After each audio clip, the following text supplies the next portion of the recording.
Hello, and welcome to this video where we will be continuing our journey into the first domain of CISSP, security and risk management. And we will take over now on the topic of risk reporting and the RACI matrix or the RACI charts, as they are called. And we will start from where we left in terms of the risk registers and risk response that we have seen. Now, once we have registered the response in the risk register, it also becomes quite clear for the management what actions to take, how to follow up on that. However, if you take a step back, and it could be that the input in the risk registers will help you to decide the future course of action, but also the planning for the future. And that is where the concept of risk reporting in terms of KGIs, KPIs, and KRIs will come into picture. So what is a KGI? KGI means key goal indicators. What does it represent? It defines measures that tell management, which is of course after the fact kind of thing. For example, whether an IT process is able to achieve the business requirement or the desired goals that has been set, let's say at the beginning of the year. Then the key performance indicator, which tells inner details about the processes, be it business, IT, or people oriented, whether they are performing towards the enablement of the goal that has been set before for achieving it or be able to reach the goal.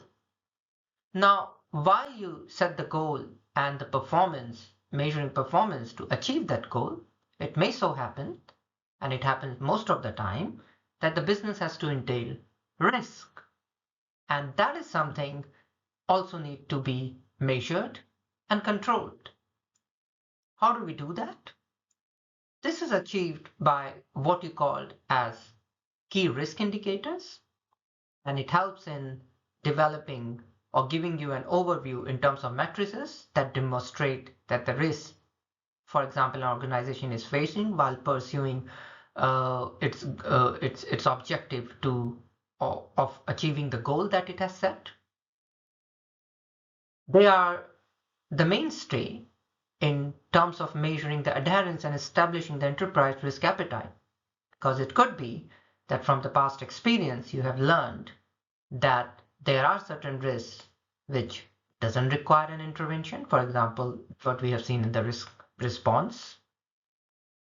But it could be that those which do require an intervention may not require intervention which outweighs the benefit of what that risk actually presents to you in achieving your desired goal. It could be that the cost of uh, mitigating the risk is way more than the business value that that mitigation may bring. And that is something then you have to keep into consideration in terms of defining your appetite, how far you can go before, crossing the limit, which entails certain risk actions that you have to take.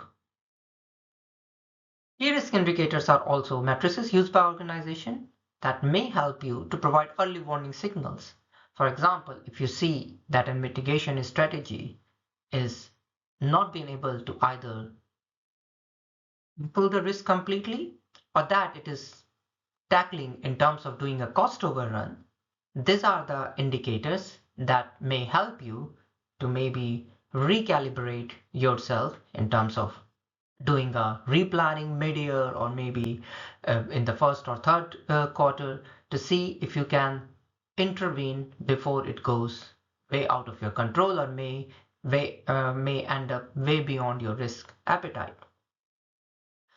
This early warning systems also helps you to maintain the business continuity, because if you fail to to intervene, the risk may go beyond such a proportion that it may kind of impact the business continuity or the going concern of an organization in terms of delivering its business objective and values. So therefore, KGI, KPI and KRIs are very important concept which needs to be handled and which needs to be kind of uh, understood in conjunction with each other. Now, while doing so, while you make your KRI, KPIs, your plans in terms of developing the risk indicators, what is important that the group of stakeholders are involved. Now, in this group of stakeholders, there is, for example, someone absolutely responsible for doing something, someone is accountable for getting an outcome, be it negative or positive. People are consulted and people are informed about what choices has been made. And that is actually captured in what you call as a RACI chart or RACI matrices. It starts with the first letter of the word responsible, accountable, consulted, and informed. That's why it's called RACI. And it entails, for example, those who are responsible, they are the actual people who are completing the work or the action. Accountability, for example, the person ultimately accountable for the correct and thorough completion of the task. For example, a manager or a senior manager whose team has to deliver certain task of value, which is in line with the business objective of the organization in achieving the desired goal. Consulted, it may so happen that the ability or the knowledge to complete certain tasks may not be with your team, or for example you require an additional set of understanding and knowledge which is not the core of your team, and that is where you need to consult people with that knowledge. So that means they are the people who are consulted, but again they are not the people who are accountable or responsible for the task. It could also be that once you have taken certain actions based on the task that has been defined, it may have a legal, regulatory, or privacy implication, which means you also need to inform group of people about the actions that you are taking.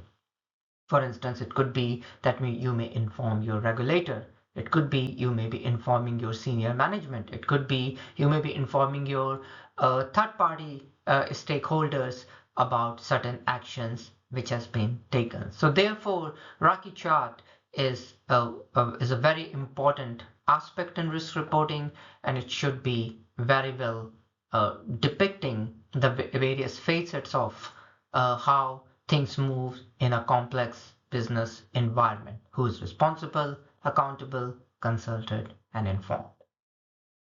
I'll stop here.